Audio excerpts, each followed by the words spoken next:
Hai, apa kabar semuanya? Semoga kabar Anda baik-baik saja. Terima kasih karena sudah memberikan support dan juga kesetiaan Anda untuk membangun channel Codot Film. Yuk kita lanjutkan alur ceritanya, sambil siapin kopi dan cemilan, setting suara volume full. Gasken. Rob. Pada saat Xiao Yan terbangun dari tidurnya, langit sudah sangat cerah. Sinar matahari yang hangat masuk melalui celah di jendela, meninggalkan bintik-bintik cahaya di tanah. Bangun, tatapan mengantuk Xiao Yan kabur saat dia duduk di tempat tidur dan menatap kosong untuk waktu yang lama sebelum akhirnya menyingkirkan keinginannya untuk terus tidur.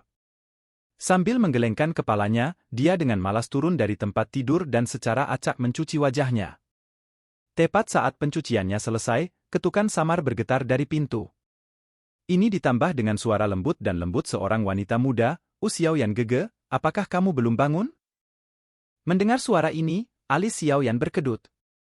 Dia segera menyeka kelembapan di wajahnya dan berjalan ke pintu. Pintu berdecit saat dia perlahan-lahan menariknya terbuka. Setelah membuka pintu, cahaya yang menyilaukan tiba-tiba melesat ke dalam ruangan, menyebabkan Xiao Yan terbiasa menutup matanya. Beberapa saat kemudian, dia perlahan membuka matanya dan mengalihkan pandangannya ke wanita berbaju hijau yang berdiri diam di dekat pintu. Hari ini, Sun Er sekali lagi mengenakan pakaian hijau.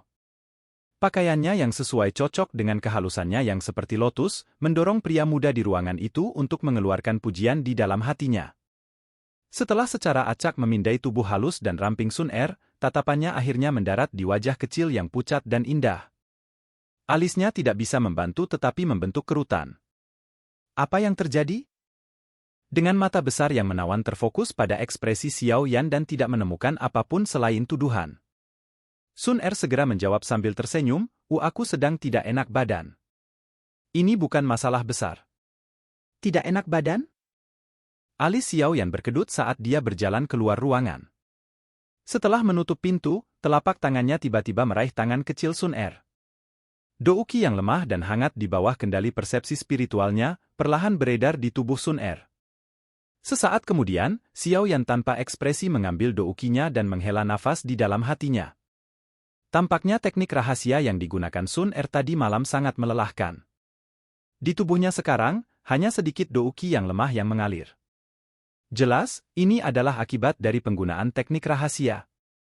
Di pagi hari, ada banyak anggota klan yang bangun untuk berlatih. Kelompok ini dipenuhi dengan kecemburuan saat melihat Xiao Yan memegang tangan Sun Er sambil berdiri di dekat pintu. Xiao Yan Ye. Seorang Sun Er berwajah merah berbisik ringan saat dia berjuang untuk membebaskan tangannya. Saya tidak tahu apa yang telah Anda lakukan. Bagaimana Anda bisa menjadi begitu lemah? Menurunkan tangan kecil Sun Er, Xiao Yan menegang wajahnya dan dengan lembut berkata. Setelah mata besar yang cerdas itu mengamati wajah Xiao Yan dan sekali lagi tidak menemukan apa-apa, Sun Er diam-diam menghela nafas lega dan tersenyum, kemarin aku mencoba melatih teknik dou yang melampaui levelku dan inilah hasilnya. Aku akan baik-baik saja setelah istirahat beberapa hari. Xiao Yan Gege tidak perlu khawatir. Memutar matanya, Xiao Yan hanya bisa menggelengkan kepalanya tanpa daya saat dia menemani Sun Er untuk sarapan. Setelah itu, dia menemukan alasan dan diam-diam meninggalkan klan. Xiao Yan berjalan tanpa tujuan di kota Wutan dan dengan santai bertanya tentang berita tentang klan Jialai. Hilangnya Liu 11 pasti akan menimbulkan sensasi di dalam klan Jialai. Bertentangan dengan harapannya, bagaimanapun, dia tidak dapat menemukan kelainan apapun pada klan Jialai. Pasar terus beroperasi dan obat penyembuhan terus dijual. Tidak ada yang berbeda. Tidak heran jika Jialai Bei ini adalah pemimpin klan. Dia sebenarnya bisa menekan berita ini. Tetap saja, dia mungkin bisa menahan ini selama sehari tapi dia tidak bisa melakukannya selamanya. Setelah obat penyembuh yang tersisa terjual, saya ingin melihat apa yang bisa dia lakukan. Xiao Yan tertawa dingin beberapa saat sebelum menuju ke rumah lelang primer di pusat kota. Di daerah terpencil di luar rumah lelang, Xiao Yan mengenakan jubah hitam seperti yang selalu dia lakukan dan memasuki rumah lelang yang sibuk. Saat memasuki rumah lelang, Xiao Yan dengan sopan dibawa ke ruang VIP oleh seorang pelayan wanita cantik. Dia menunggu sesaat sebelum Ya Fei yang tampak anggun muncul dengan senyum di depan Xiao Yan. Haha, tamu penting. Xiao Yan Didi, apa yang membawamu ke rumah lelang? Mengangkat teko teh, dia secara pribadi membungkukkan tubuhnya dan menuangkan secangkir teh untuk Xiao Yan saat dia berbicara. Apakah itu disengaja atau tidak, kulit putih salju yang menarik di dada Yan Fei muncul dan menghilang saat dia membungkukkan tubuhnya untuk menuangkan teh. Itu menyebabkan mata seseorang terpaku padanya. Ketatapan Xiao Yan hampir hilang dalam pemandangan yang luar biasa, tapi dia menggunakan kemauan yang cukup kuat dan berhasil mengalihkan pandangannya dengan batuk kering.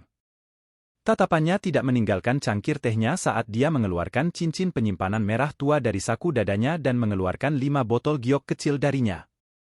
Dengan suara acuh tak acuh, dia berkata, "Oh, hari ini, saya di sini untuk memenuhi kesepakatan kita." Karena Ya Fei sudah tahu tentang identitasnya, Xiao Yan tidak lagi membiarkan Yao Lao berbicara untuknya dan hanya menggunakan suara mudanya. Tatapan Ya Fei tidak pernah meninggalkan botol giok kecil pada penampilan mereka. Kebahagiaan muncul di wajahnya yang mempesona. Ya Fei dengan elegan duduk di kursi di samping Xiao Yan. Dia dengan hati-hati mengambil salah satu botol giok dan menimbangnya dengan hati-hati. Setelah itu, dia sedikit membuka botolnya. Sebuah pil bundar berwarna hijau dengan sembrono meluncur dari botol. Menarik napas dalam-dalam dari bau obat yang menyerang lubang hidungnya, mata indah Ya Fei mengerut. Beberapa saat kemudian, Ya Fei akhirnya dengan penuh perhatian mengembalikan pil ke botol. Dia melemparkan senyuman yang mempesona dan indah pada Xiao Yan yang ada di sampingnya. Sepertinya Xiao Yan siap untuk mengambil tindakan terhadap klan Jialai. Jika tidak, mengapa Anda datang untuk menyelesaikan kesepakatan kami sebelum waktunya? Mendengar ini, dia mengangkat bahu, tidak menyangkal atau mengakuinya. Dia mengeluarkan gulungan lain yang berisi nama dari beberapa bahan obat.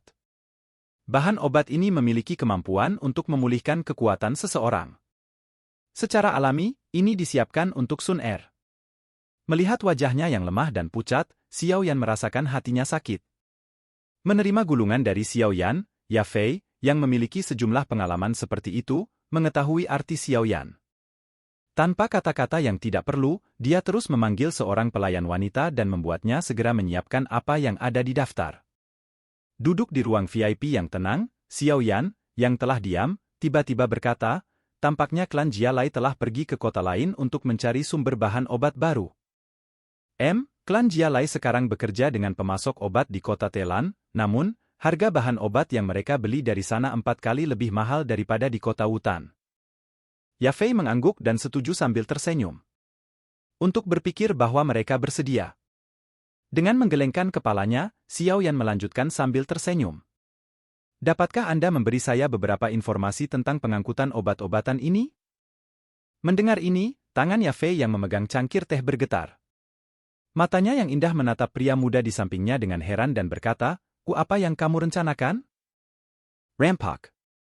Setelah tersenyum pahit, Ya Fei sekali lagi menghela nafas, klan Jialai benar-benar tidak beruntung bertemu dengan iblis kecil sepertimu. Menggelengkan kepalanya, Ya Fei menjadi diam. Dia akhirnya berdiri dan pergi ke kamar di belakangnya. Setelah beberapa waktu, dia akhirnya keluar dengan sebuah gulungan dan menyerahkannya kepada Xiao Yan. Dia diam-diam berbisik, saya telah menerima beberapa informasi dari rumah lelang di kota Telan. 2 hari yang lalu, klan Jialai sekali lagi membeli bahan obat senilai 400.000 koin emas. Batch bahan obat ini akan mencapai kota Wutan sore ini. Klan Jialai hanya membayar 100.000 koin emas sebagai deposit untuk kumpulan bahan obat ini. 300.000 koin emas sisanya dalam bentuk kredit. Yang melindungi ramuan obat adalah prajurit dari klan Jialai, 3 dousi dan 1 dadousi. Ada juga beberapa lusin penjaga dengan setidaknya kekuatan douzhe. 400.000? Jumlah yang sangat besar. Xiao Yan berkata sambil tersenyum saat dia menyimpan gulungan itu ke dalam cincin penyimpanan. Tawanya perlahan menjadi lebih dingin. Jika kumpulan bahan obat ini lenyap, saya bertanya-tanya bagaimana mereka akan menjelaskan kepada pemasok obat. Dengan klan Jialai saat ini yang hampir bangkrut, kredit 300.000 emas ini akan menjadi pukulan terakhirnya. Mengangkat kepalanya, Xiao Yan memperhatikan seorang pelayan wanita yang baru saja masuk. Setelah menangkup satu tangan di atas tangan yang lain dan berterima kasih kepada Ya Fei, dia maju dan menerima bahan obat sebelum berjalan keluar dari aula tanpa melihat ke belakang. Duduk di kursi dan memperhatikan sikap tegas yang ditinggalkan Xiao Yan, Yafei tertawa getir dan menggelengkan kepalanya. Dia dengan lembut menghela nafas, tindakan anak kecil ini tidak sesuai dengan usianya sama sekali. Orang tua itu, Jia Lai Bei, sepertinya akan berada dalam masalah besar.